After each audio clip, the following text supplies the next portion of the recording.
All right, we are live here on You're Not Terribly Important to Me, my podcast, which I am still, I'm still getting it going. I'm still figuring some things out. Got the StreamYard set up here, but we are here to talk about Once Upon a Time in Hollywood. I have my friend Trevor Denning as a guest, the first guest on the podcast, so that's exciting. So just go ahead and say hello to everybody. Hey, how's everyone doing tonight? Um, this is a really long movie. It took me 3 sessions to get through it, but I didn't want to stop. It's fantastic. Yeah, and I'm a big fan of Once Upon a Time in Hollywood for a myriad of reasons. Certainly Quentin Tarantino doesn't hurt. He's a very good director. He's an auteur, a visionary, and I think this is his most mature movie. It's his most adult movie.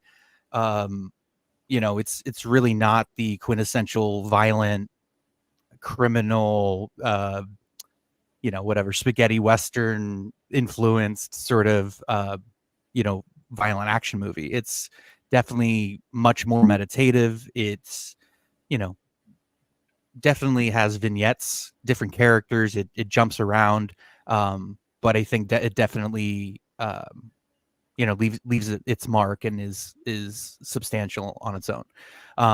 So I mean, in would you say that it ranked in your like top 5, top 10 of 2019? I know you don't watch as many movies as I do, Who but does? but yeah, just kind of want to hear your thoughts on that. Yeah, it definitely made the top five of 2019. Um, and I would say, it's still up there and probably my overall top 100 easily. I Hmm. don't really like ranking movies as much as you do, but it's definitely one that I can go back to again and again, probably more than any of Tarantino's other movies that I've seen. I admit I haven't seen all of them. Yeah. Yeah, and I mean, I like so many things about it. I like the cast. I like how it's shot. I like, all of the reference of the TV westerns of the late 60s. You have certainly the spaghetti western influence in how I, well, at least how I felt Lancer, the Lancer scene was shot, where you have the light kind of bleeding through the windows as Caleb makes his way down, the descending staircase. And yeah, it's long. It's 2 hours and 41 minutes, I think. And I think, just because I'm such a movie fan, it could have been longer. I wouldn't have minded. But and again, coming back to the title of the movie, Once Upon a Time in Hollywood, it it shares a title with two of my favorite movies of all time: Once Upon a Time in America, Once Upon a Time in the West, both directed by Sergio Leone. And you just kind of feel that influence, that sort of vivid aesthetic kind of coming to life. And while it's a real time and a real place in Hollywood in 1969, um, you feel Tarantino's influence elevating the material. So, um, And that title also ties into the fairy tale aspect of it. It's revisionist history. It's not supposed to be true to life. And so it allows Tarantino to right some wrongs and play things out the way he wished that they had happened. yeah, maybe I'm jumping the gun a little bit talking about the ending already, but one of the most moving things, it's a great scene to see all of them walk into the house together and everything, but to me it's the coda. It's the song that plays, which I looked it up, and it's I think it's called Lily Langtree, and it's the music that was used in The Life and Times of Judge Roy Bean. And so Oh, I nice. was just talking about that movie, because it was part of my westerns list, and I talked about the music in that movie is very beautiful and melancholy, and it's so funny that it's there right there at the end, and it's that ending is a wish and it's a dream, and the whole movie really is kind of in that way, but it's movies are wishes, kind of like, you know wanting to make the impossible come true. And that's really what you have there is you have an ability to say, I'm going to step in and I'm going to right this wrong and it's going to be different, Yeah. and you can feel that in how Tarantino presents everything. And something that really jumped out at me was um, the way that the movie creates a sense of time and place. And it may not necessarily be, well, it's obviously not in a real time and place. It's Tarantino's idealized 1969. Hmm. But yet, when you're watching the movie, you're so wrapped up in it. It's a movie that demands a certain degree of participation with it, um, that Yeah. you feel like you're really there. Yeah, no, and I think I agree with you about the active participation, because there's so many people I've read either their reviews or I've listened to them talk about the movie, and it's very clear that it was one thing to them and something completely different to me. And again, no, all the film books that I've read, all the movies that I've seen from the time period, the TV shows, all of that is incorporated into this world. That's why I say, it very much is a real place. It's not. You're right. It is a fictionalized, elevated kind of 1969 Los Angeles. With people is basically in the film industry. Um, and so I definitely I accept that it's not it's not a real, but if that's how it feels real because Tarantino shot it like he was able to get businesses to close down and shoot it there, and so I just think the tactile, detailed, nuanced nature of the environment is such a key part of um, what makes this movie almost feel magical. Yeah, yeah. And it surprises me how controversial it is amongst Tarantino fans. I was going back and watching some reviews from 2019, and people were really divided on the movie. Hmm. Yeah, that's interesting. I, you know, I'm not a big, I'm not a huge Tarantino fanboy or anything. I like his work. I'm a fan of him as an artist. um, I criticize some of his opinions. This is what's so great about following a modern artist who's passionate is, they're gonna say flawed things, especially if they're in the spotlight. And not to divert off the movie or anything, but there was this essay he wrote.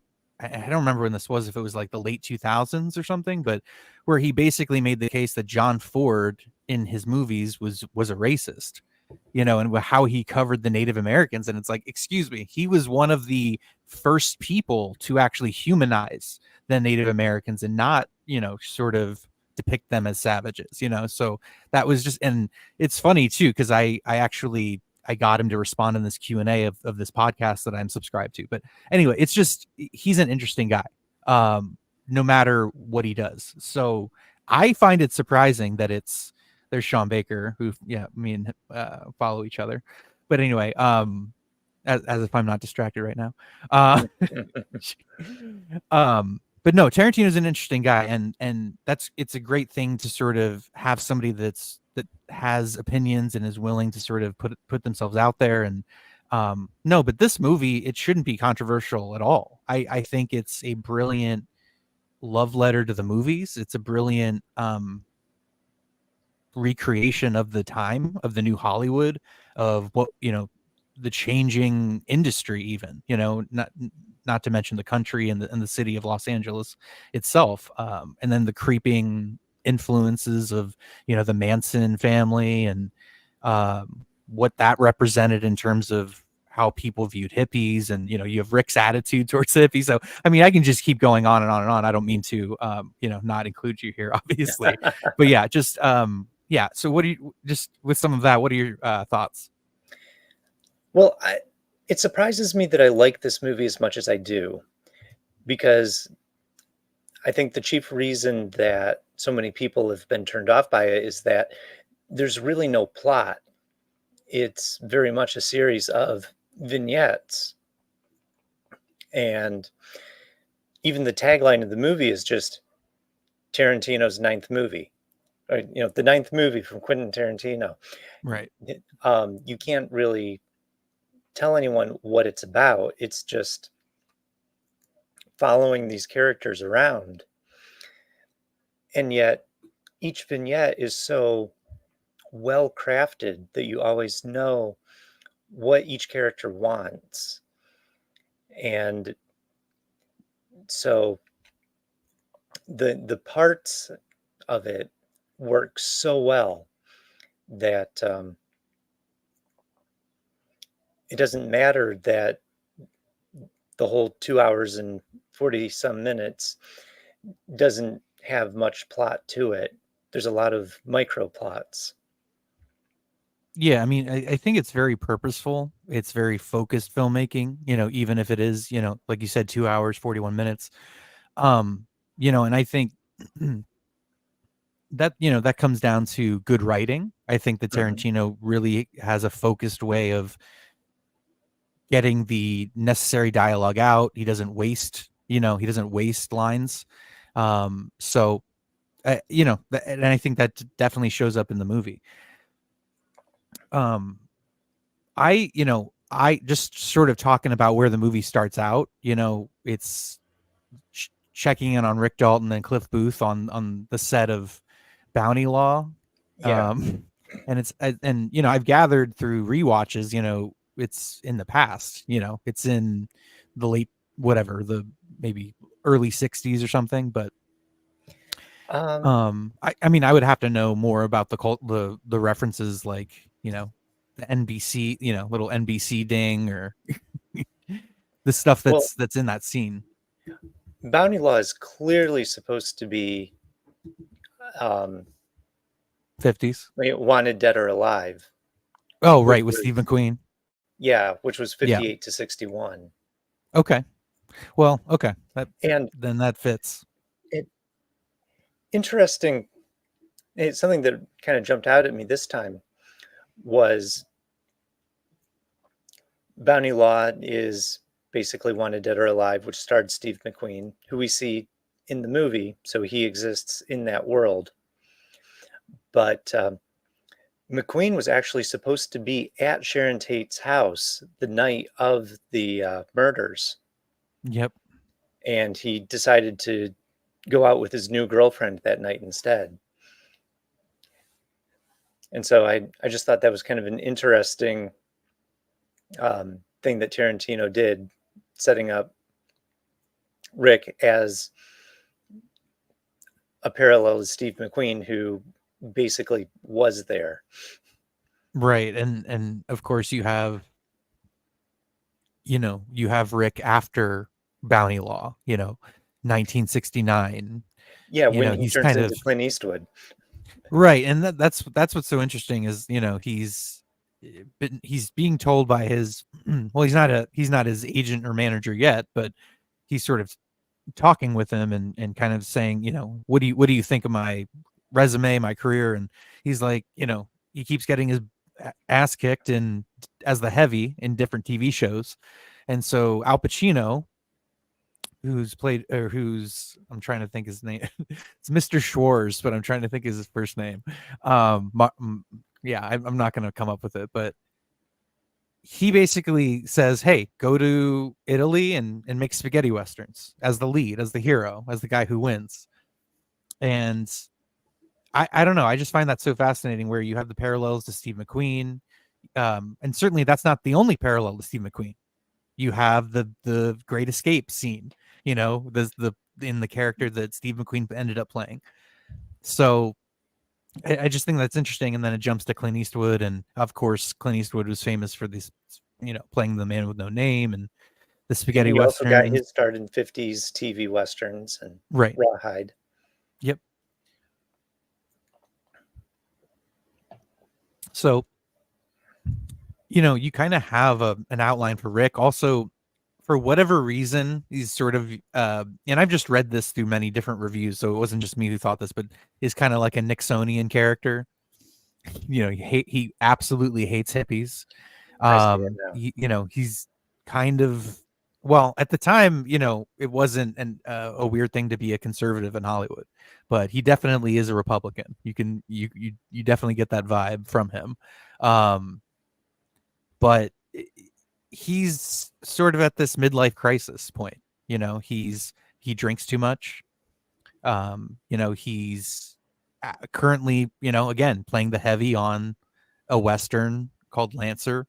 Um, and one of my favorite scenes is him drunkenly recorded, like he tape records the other person's dialogue that's he's opposite in the part, and he does this terrible slash slightly racist Mexican accent that I die laughing at every time they do every time that scene comes on. Floating in his pool, drinking whiskey sours. Right. Yeah. What is it? To my wife and all my sweethearts, may they never meet.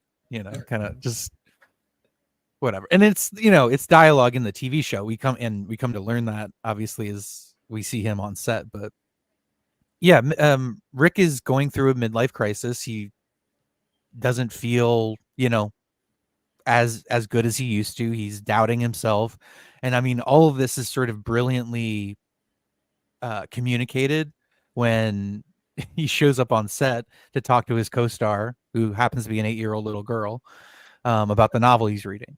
An 8-year-old method actor. That's right. Yeah, and I think the actress's name is Julia Butters. Yeah. I thought she was absolutely fantastic in this, but their scenes together are.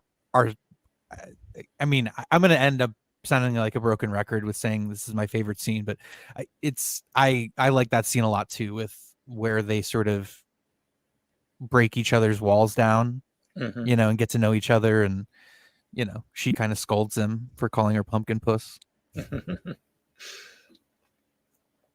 So, but and then Cliff is an incredible character because he really embodies, even though he's a stuntman, he embodies that rugged masculinity that was desired and wanted and really on full display in so much of the early days of Hollywood up until this time period, up until the late 60s.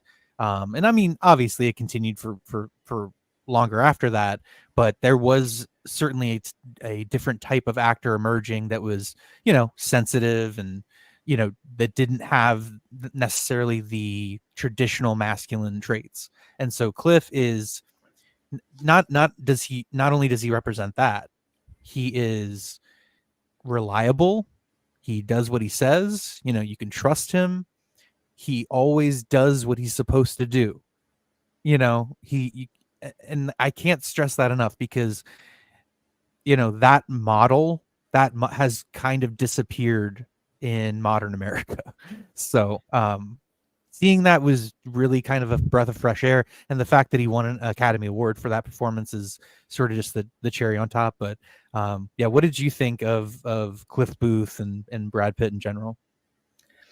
Oh, hey, Cliff is my favorite character by far. And I think it's great that Brad Pitt took the role.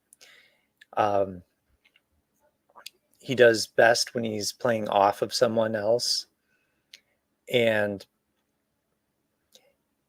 he's the only he's the only real person in Hollywood in this movie. Like, Yeah. Cliff is actually everything that Rick pretends to be. Yes. And That's very good. I, he's also the only one with a very clear code of ethics, code of honor, even. Like when he turns down the hippie girl. Right. Played by Margaret Qualley. Yep. Yeah, yeah. So in a way, he's the anchor point for the movie. And my favorite scene is the one that you've got up on the screen right now at Spahn Ranch. Yeah. Um, and it contrasts nicely with what we see Rick doing on the set of Lancer. Um, Yeah. Right. Yeah, no, that's very yeah. but Cliff has actually is in a dangerous situation and handles it like it's nothing. He's Yeah, just got that masculine confidence to him that he's not going to be intimidated by a bunch of dirty hippie kids. right. And I Yeah, know and I Sean mean was he hoping that I was going to swear at that point, but I didn't. well, I mean, I it's one of those things that I hate to admit it, but I couldn't tell you if I've sworn already just because it happens so frequently. So, and even, with my friend Jacob, who's, Society Reviews, he does the Barroom podcast. I'm doing the Deadpool 3. Oh God. Review with him tonight. 10 o'clock. Go check it out. Society Reviews. But yeah, I feel bad because he's like, yeah, if you swear, like, there's no possible way that this gets monetized, And honestly, the topics being what they are, it's a stretch for it to get monetized anyway. But but yeah, so I always feel bad with how much I swear because that's like when I try to catch myself, I realize just how much I do it. So but no, this is a great scene. I mean, you know, this is Cliff at his maybe most self-assured and confident, because he has a relationship with this ranch. He used to shoot, at least as a stuntman, he used to shoot old cowboy movies as he communicates with Pussycat, played by Margaret Qualley. Um, and he, goes in and checks on him. He's played by Bruce Dern, and you just have this very menacing atmosphere that slowly kind of edges up. I know in the trivia or whatever, Tarantino said that he wanted it to feel like the Texas Chainsaw Massacre, in the beginning part. Which, hey, I mean, I can see that. I can definitely see the parallels with it. Um, and so, he goes in, he checks on him. George tells him to fuck off, and it's just like, oh, whatever. I tried. I just want to make sure you're okay. Because he knew George from back when he used to shoot movies there. And he comes back outside to his car, and there's a knife in the tire. So, and obviously this is after, all the ugly looks and the sort of put upon attitude these girls have that, you know, he wants to see for himself that his, old friend is okay, basically. So yeah, he gets to the car and he basically, uh, I mean, I'm trying to remember. I just saw the movie, but yeah, I mean, I'm pretty sure he kicks the hippie in the face and He holds him up by or the punches him in hair. the face rather, He grabs his hair and punches him in the face like 3 times. and then says, "Change the tire." And the guy asks for a rag for his face, and he's like, "No." Tire first. Yeah.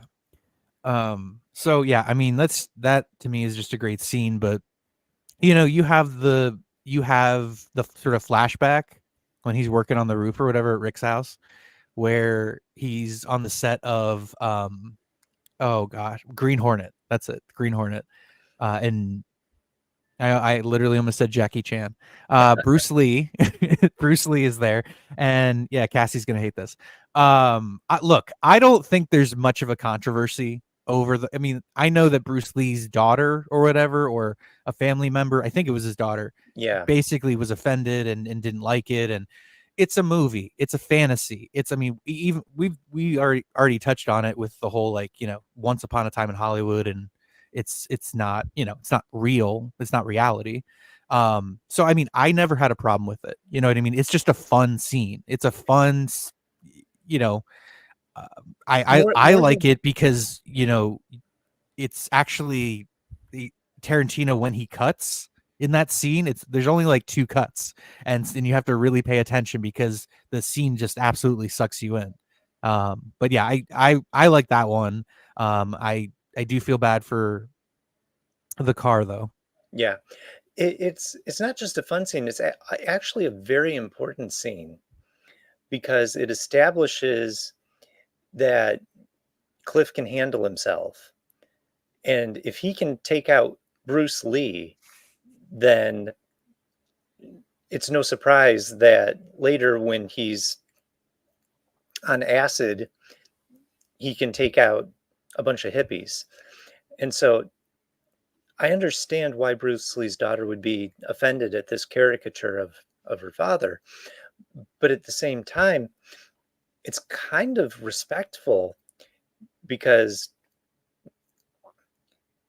anyone who can beat up Bruce Lee, I mean, Bruce Lee's the gold standard. It would be like if he had beat up Chuck Norris. So I think it was very purposeful Yeah. to have that moment and have it be one of the greatest fighters of all time taking the loss. Yeah. And I really do like Cliff, but I can't really say he's my favorite character because my favorite character is Rick Dalton. Because he is so insecure, he is so sort of desperate. He's an alcoholic. He has all kinds of problems, and he just excuse me.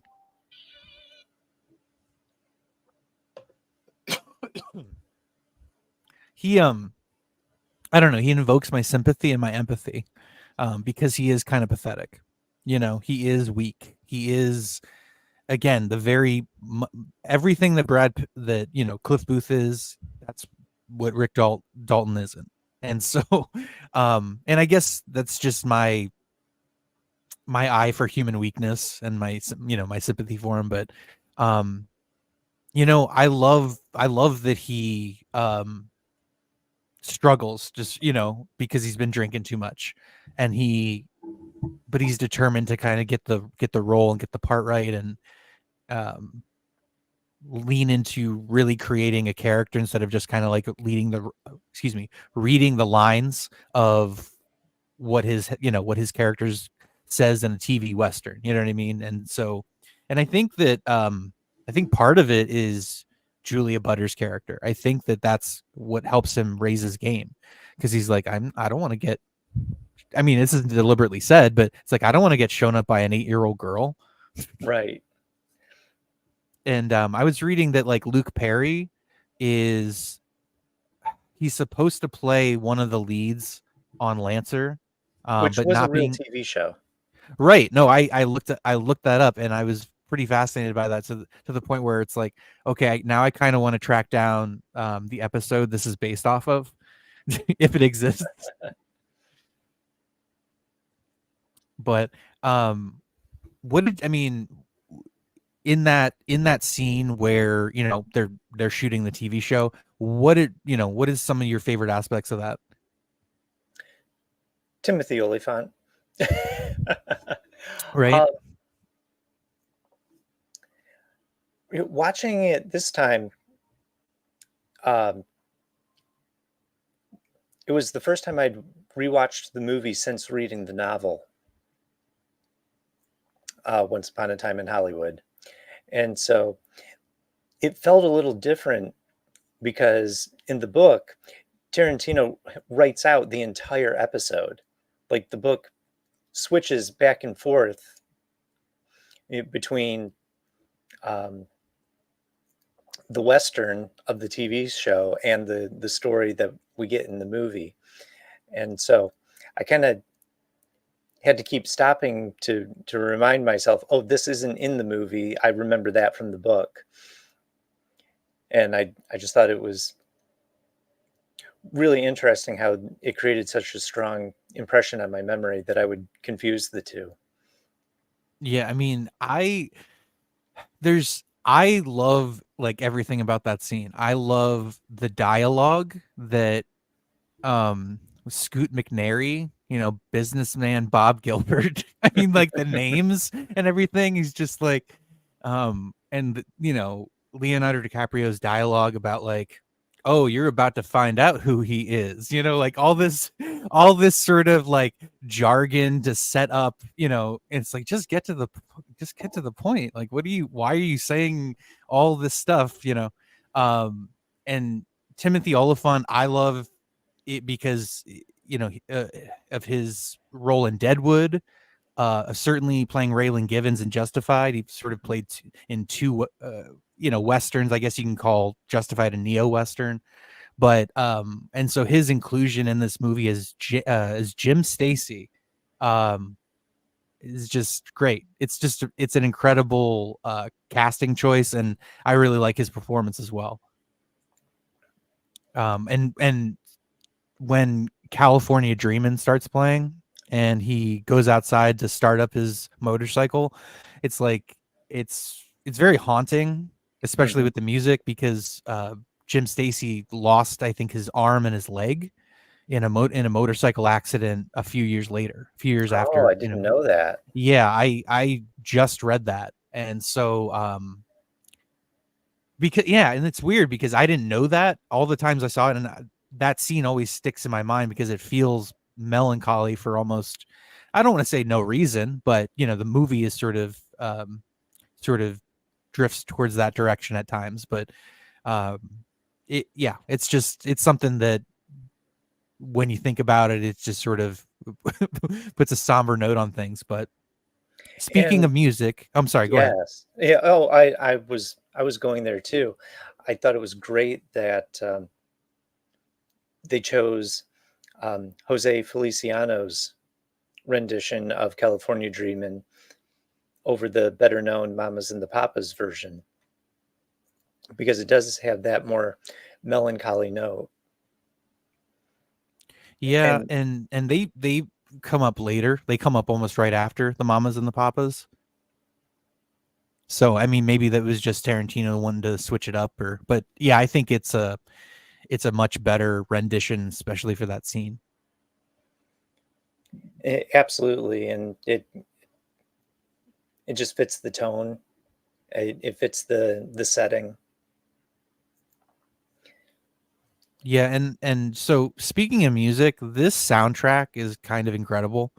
I mean, I already talked about the Lily Langtry coda to end the movie, but um, I mean,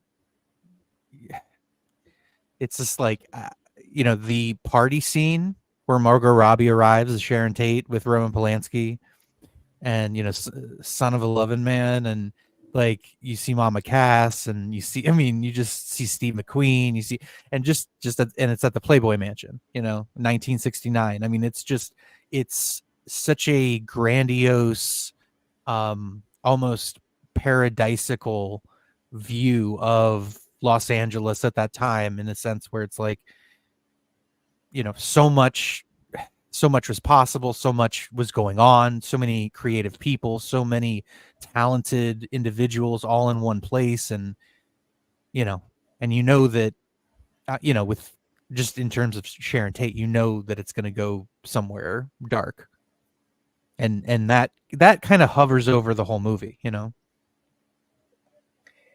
Yeah, like any good Western, the movie is about endings and beginnings. And I think what we're supposed to walk away from this movie is the sense that what we what we lost is something it's tragic that we lost it. Yeah. Um, the new era has not been as good as the old era, and so there's a reason for that melancholy. Hmm. And the idea of nostalgia, and the movie creates a very strong sense of nostalgia in us, even though you and I aren't old enough to remember the late 60s. We weren't even born yet. Um, and yet we have those almost, sad feelings towards it. Um, whereas in a Western, it's always about, um, the outsider who comes in and helps create civilization, but he can't be a part of it. And so, Once Upon a Time in Hmm. Hollywood, Yeah. it has the spirit of the West in it. Yeah, no, I absolutely believe that. I mean, and there's you know there's great music on here throughout the movie, and it injects scenes with energy and dynamism and just a wonderful energy that again, because of the purposeful filmmaking, there's some really nice montages. It just all flows together really nicely. It is well paced. Um, and I mean, I really can't stress that enough. Another thing that I really enjoyed as part of the soundtrack is all of the sort of car commercials, all of Yes, the advertisements for Tanya, for um movies. yeah, I'm trying to think what it was, the And Illustrated Man by Ray yeah. Bradbury, things like that. So So in 2019, um, we were packing up my late grandmother's house to sell. And naturally, her house was full of stuff from the late 60s into early 70s. And so I was surrounded by antiques from that era. And I had that soundtrack playing nonstop the whole time that we were packing and moving. And it just felt right. yeah, no, And it's yeah. I'm sorry. Go ahead. it was music that I could listen to with, my mom in the car or, her older cousin. It was their era's music, and so that was great. Yeah. And So I do have it on compact disc. I wanted to get the vinyl, but it was too crazy expensive. oh yeah, I bet.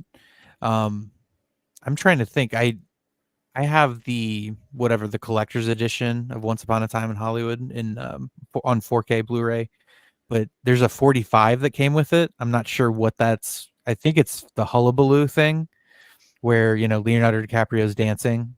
Oh,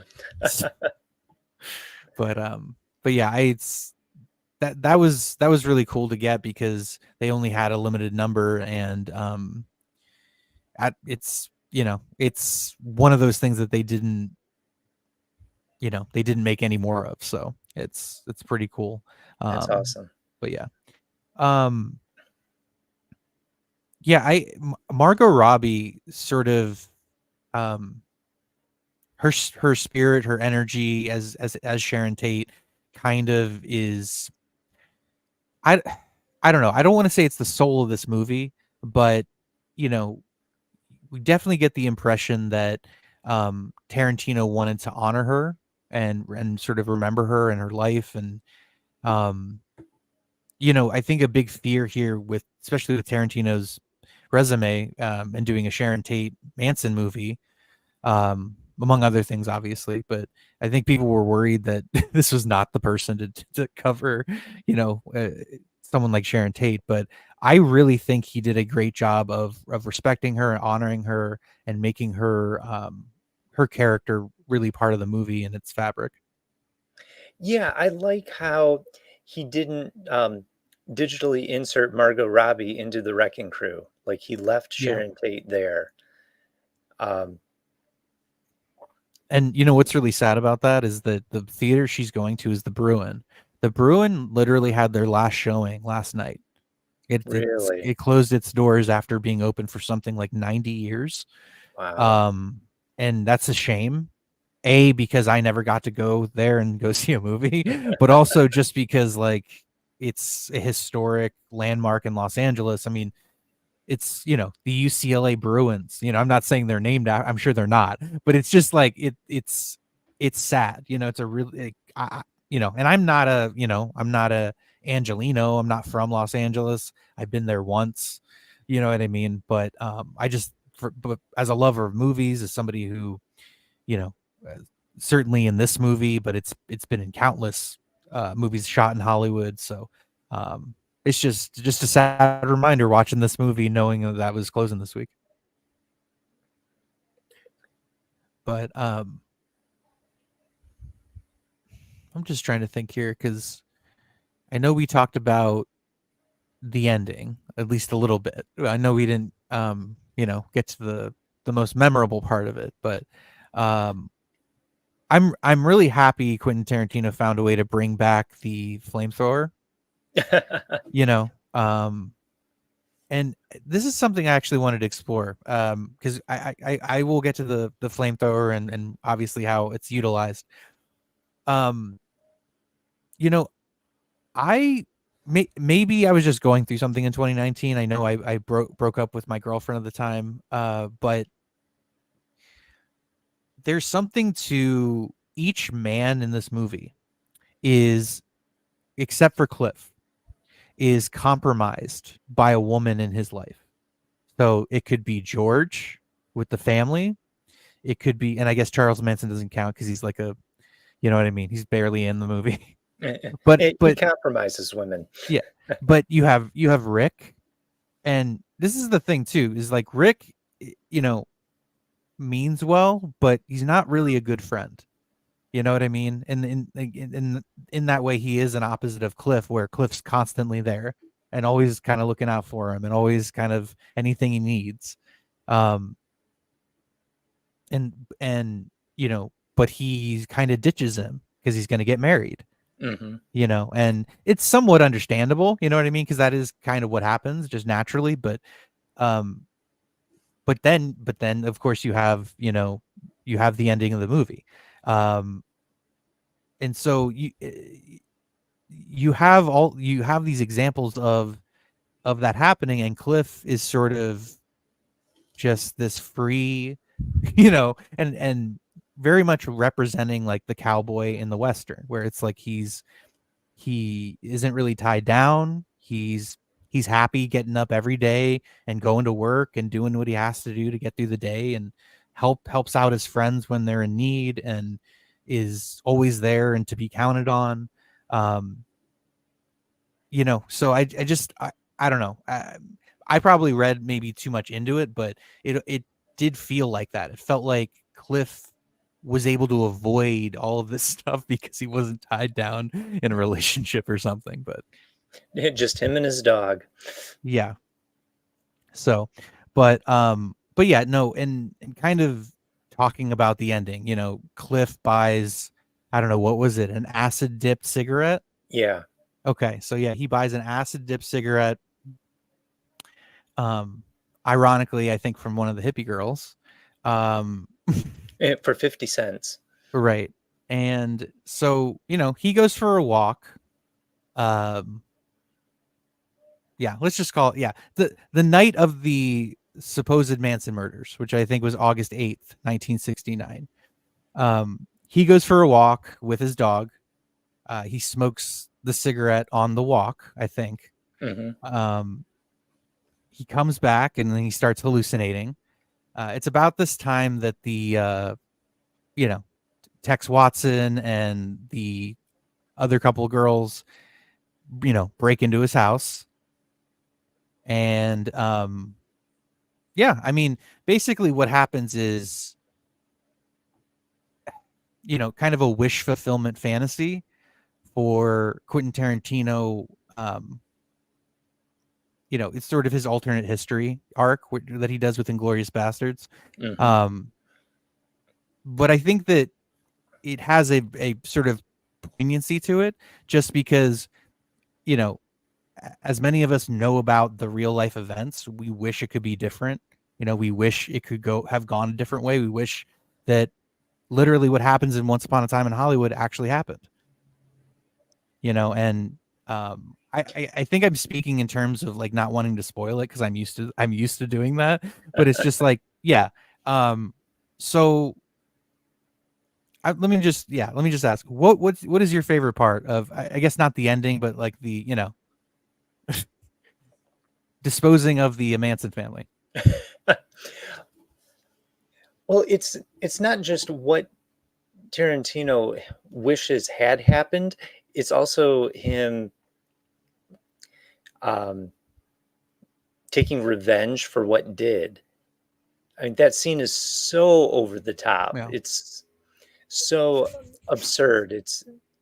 tonally different from the rest of the movie. Um, it's as much wish fulfillment as the rest of the movie, but it's him, in middle school, imagining himself beating up the bully. So it goes beyond just, I wish Sharon Tate had lived, to, I wish I could have destroyed those murderers myself with my own bare hands. And this week I listened to Andrew Klavan's review of Once Upon a Time in Hollywood, and genial old man that he is, he admitted that he just laughed to tears through that entire scene, and I didn't feel so bad about doing the same. Yeah, no, it's I mean, the first time I saw it in theaters, it was in theaters, I laughed and I clapped, and it was great. It was a cathartic experience. And every time the audience laughs and claps, and it I think it's a collective cathartic experience. It's something that we all want to see, other than, some weird perverse psychos. um and so it's also knowing that the Manson murders changed everything after, in terms of how people approached, strangers, and how they viewed the 60s, that the 60s were over, and they locked their doors and they bought guns. And not saying you shouldn't do that, but literally before that, it was a very different kind of environment. Um, and again, I have my own theories about uh, whether, we even know the full truth of the Manson murders, and whether, Helter Skelter is legitimate or not. And there's this book, Chaos by Tom O'Neill, that I really like a lot. But, um, it was an insane time, the late 60s, and kind of the different experiments the CIA was doing. And anyway, I'm not gonna, no, I don't want to get out in the weeds in a movie review podcast here, but um, all of that sort of creeping paranoia, you know, didn't necessarily have to happen, because, um, you know, Cliff Well, Booth could have saved the day. it's interesting to me because I think a lot of times in contemporary pop culture, we want to look back on the hippies as peaceful protesters, and the flower children, handing out carnations at the airport, and so forth. And it's refreshing the way that this movie casts the hippies in a really negative light. Um, the house at Spahn Ranch just being filthy, and the hippies being these gross murderers and so forth. Um, that's every bit as subversive as Tarantino's um, take on masculinity in this film, or the way that he's not afraid to basically say that actors and directors and producers are idiots. Like, everything that you would expect a movie set in this time and place to do from Hollywood, it does the opposite. Yeah, and I mean, I'm just thinking about Cliff, how, at the end of the flashback where he gets fired for, I really think he got fired for the car, not Bruce Lee, but who knows? Yeah. But he's just like, fair enough. You know what I mean? Like, Hmm. he accepts everything that happens, no matter what it is. He accepts it. He rolls with it. And he's a better man for it. Um, and he's just a compelling character. He's one of, like, I was not necessarily a big fan of his character in Inglourious Bastards, but I really think he did a great job here with Cliff Booth. And it's a great character. It's incredibly well written. But yeah, reading the novel Once Upon a Time in Hollywood, I don't want to say it ruined it for me, but I like the movie a lot more. I'll say that. It's, there's just a little too much backstory on like Cliff Booth being a pimp. Like like okay, I don't. I mean, really, are you gonna bring '70s exploitation into this now? You know what I mean? But it's Tarantino, so you have to expect it on some level, I suppose. But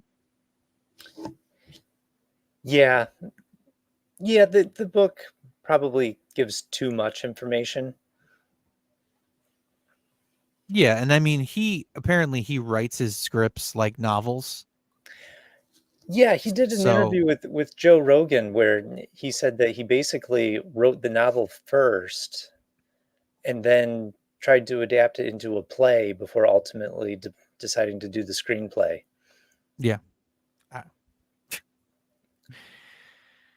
And if anyone out there is thinking about reading the book, it is wild. Um, yeah, it, yep, it's it's very good. it's an absolute whirlwind. I've never ever read a novel like it in its structure and pacing. I mean, it's just bizarre in a So good way. yeah, Cliff basically disposes of the hippies with a can of dog food, his dog attacking them, uh, A telephone telephone, and a fireplace mantle. right, and then one of the girls that I think they thought she was dead, but she gets up and runs through the glass, the glass door or whatever to outside of the pool where Rick is, and he gets his flamethrower out and absolutely, I don't know, disintegrate. I don't know if disintegrates is the right word, but just absolutely fries. And it's funny because this actress, I think her name is it's Mickey. Oh, I'm gonna fuck this up, but um, I think it's Mickey Monroe or something. But she's in Sean Baker's new movie, Honora, and she's gotten like she got a lot of praise coming out of Cannes for it. But let me just look at it. Mickey. Oh, Mikey Madison is her name. Sorry, Mikey Madison. So that's the girl who gets absolutely toasted the um by the flamethrower. So And I remember reading at the time that most of the actors who are in the Manson cult are nepo babies. yeah. Well, I mean, you have Sydney Sweeney, you have Margaret Qualley, and Sydney Sweeney's not a nepo baby, but um, I know Margaret Qualley is. She's was it Andy McDowell's daughter, I think. Um, Yep. and I know you have Dakota Fanning plays Squeaky or whatever, or And yeah. oh, the girl from Stranger Things. Oh, see, I haven't seen Stranger Things, so I unless it's Um, yeah, I wouldn't.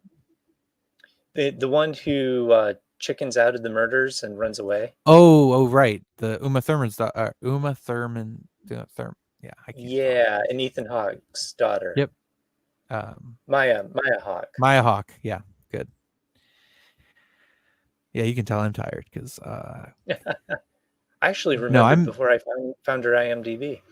yeah. So, but um, just a really satisfying ending. A lot of ultra. I mean, it's not the only violence because obviously Brad Pitt, punches the hippie. But this is pretty much the most. This is the most violent scene. This is the most Tarantinoian violence. That type of like over the top, visceral, bloody violence that he's so known for kind of makes its appearance, but it's memorable. It's he savage. he gets his money's worth, certainly. So but yeah, and to sort of like just talk about the ending here. Cliff goes off into the ambulance because he has a knife in his hip, uh but he's feeling no pain, as they say. Hmm. And Rick, he kind of or he starts talking to J.C. Bring, the hairdresser, and um, There's kind of a, melancholy note in the air, which is what precedes the, like I said, the song Lily Langtry from Life and Times of Judge Roy Bean, and he's invited inside. He's talking with Sharon Tate on the intercom, and you just kind of get this wistful, longing, melancholy, you know, sense of sadness where it's, it's bittersweet where you're glad that, of how the movie's ending and what's happening and where it's going, and but also knowing what really happened, and um how what was created in the movie was so effective, was something that could come true. Yeah, and you can't help but wonder how film history and even the city of Hollywood would have been different if the Manson murders hadn't happened, if Sharon Tate had gone on to have a career, if, would Roman Polanski have made his major mistakes later, and Yeah. just what kind of world we'd be living in now if this hadn't happened. Yeah. Um yeah, so it's been 5 years since it came out.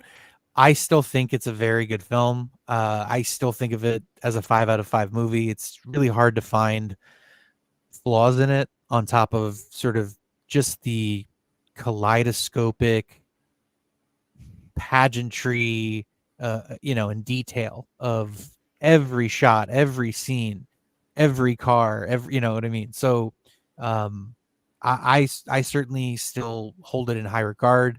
I still and I definitely think it's his best movie. From start to finish, I do, um, I think it's probably the best movie he's done. Yeah, like I said at the beginning, of the movies of his that I've seen, this is the one that I've returned to the most, and will probably continue to return to the most. Yes, it's overly self-indulgent and it's arguably too long, but yet it feels so good. Yes, there are things that could be cut out and it would still work, but it's just such a fun world to inhabit that I can't really be mad about it. Yeah. Just stellar cast, incredible scope, uh, had $100 million budget, and as successful as it was, I think it just made its money back. You know what I mean? It's just Hmm. and so even in 2019, even Quentin Tarantino having this kind of epic vision, it still didn't kind of blow the industry out of the water. And it's sad that's what it comes down to these days, but it's only gotten worse since 2019. But um I'm grateful that it exists, that he was able to make it. I don't know what he's going to do going forward. I'm always interested. I think the 10 movie thing is kind of, I mean, I think it's kind of dumb. You know what I mean? It's like, if you want to go write books, that's one thing, go do that. But don't, I don't think you should put a cap on, because what if you want to make a movie when you're 60?